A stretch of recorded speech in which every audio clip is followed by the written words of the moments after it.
Governor Johnson has stated that he believes that bakers should be forced to bake wedding cakes for people that they disagree with, homosexual couples. And this is a big problem because we're running for presidential libertarian. Is he correct in quoting you?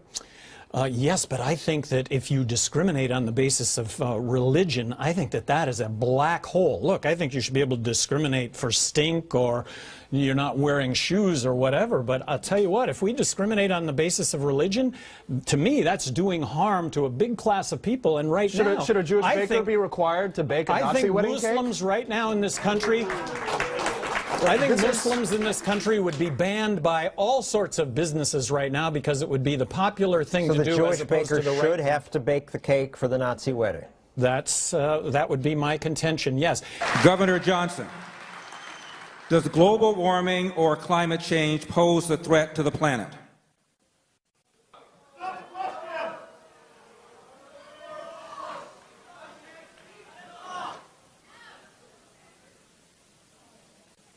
I'm not smart enough to say whether or not global warming is man-made. Certainly there is climate change that is occurring. Does that have to do with the sun and the relationship of the earth? I know that Harrison Schmitt, who walked on the moon and was senator from New Mexico, he really questions whether global warming takes place or not. Would you allow them to stay without risk of deportation? Yes, I would. And one untold story about Obama is he has broken up 3 million families. I mean, he has deported heads of households, 3 million, and broken up households. Look, I think Donald Trump's statements on immigration are just really racist, talking about 11 million illegal immigrants, the deportation of 11 million immigrants, I think is just crazy. Building a wall across the border.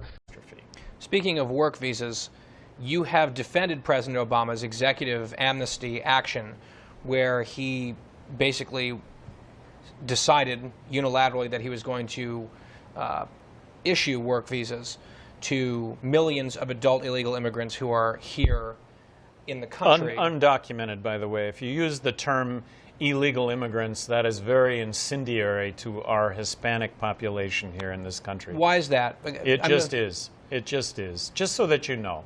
Just so that you know and you don't have to use that term. But isn't the term accurate in the sense that they entered the country, they immigrated to the country illegally, so they are...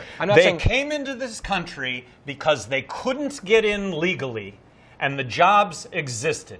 And you or I would have done the same thing. And we're talking about now, coming from New Mexico, a population with 48% Hispanic, how's the crackdown on 11 million undocumented workers going to work out? It's going to be dragging people from their homes. That's how it's going to work out. It's going to be checking your papers house to house. And I got to tell you, what Donald Trump is saying regarding immigration could not be more incendiary. It is insulting to me coming from New Mexico. Isn't it, though, unfair to compare, let's say, everything that Donald Trump's saying to simply using the term illegal immigrant? I mean, if I were in... Undocumented. Okay, but... and we'll move on from this point, but if you enter the country without documentation, is that or is that not an illegal act? Well, you're describing that as something criminal when you go back... It's a pretty simple... The way I asked the question was relatively simple. Is it an illegal act to enter the country in violation of our immigration laws?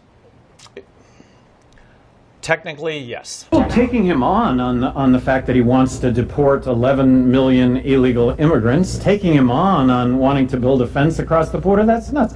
Taking him on when he says that Mexicans are murderers and rapists, I mean, it's incendiary as a border state governor. It's incendiary to 50% of the population of New Mexico that he's talking about Hispanics, Mexicans in this way, when the absolute opposite is true. Is that going to be a big part of your strategy? Absolutely. Call him out on what is really racist. It's just racist. You said you praised Black Lives Matter. Yes. And you also pushed back rather aggressively on the phrase all lives matter. Why? No, well, not a pushback, but all lives do matter.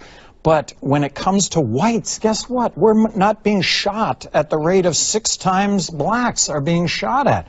When it comes to the war on drugs, if you are of color, there's a 4 times more likelihood that you'll end up behind bars as opposed to being of color. So it's real. And Eric, what I hope I said is look, I've had my head in the sand over this. Well, I do think that climate change is occurring, that it is man-caused. One of the proposals that I think is a very libertarian proposal, and I'm just open to this, is taxing carbon emission. What would you do if you were elected about Aleppo? About Aleppo. And what is Aleppo? You're kidding. No. Aleppo is in Syria. It's the epicenter of the refugee crisis. Okay, got it. Okay. Well, with regard to Syria, I do think that it's a mess. President Barack Obama. Good guy. One. Hillary Clinton. Hillary Clinton, a wonderful public servant. I guess I would say that. Donald Trump. I'm sure there's something good to say about Donald somewhere. I'm sure. It was kind of a misfire on my part when I called him a pussy. Donald Trump's a pussy. But the point was that, you know what? I've climbed the highest mountain on each of the 7 continents. I'm going to do a 3,000-mile mountain bike ride here upcoming. Trump's a pussy. I think that Donald Trump alienates more than half of Republicans. Deporting 11 million illegal immigrants, building a fence across the border, killing the families of Islamic terrorists. Free market, but I'm going to force Apple to make their iPads and their iPhones in the United States. If it gets down to being in the presidential debates and he's got anything to say about me, which I'm sure he will, I'll just start off the fact that he's a pussy. So tell me about this pistol that you're carrying. So I've decided to endorse Governor Gary Johnson for President of the United States, and I've got a really nice replica of our first president's flintlock pistol. It's a very prized possession of mine. It means a lot to me. And so I've decided to give it to Governor Gary Johnson because he's going to be the next commander-in-chief, so he's got my pistol. And what does that symbolize? Well, this means that I'm going to go to battle for him. So if Governor Johnson needs anything from me, if he needs any help, if he wants me to go out there and do battle for him, I'll do it. But he's going to need somebody out there fighting the good fight for him, and I've decided to do that. Is this a revolution? Darn right it is. The revolution continues.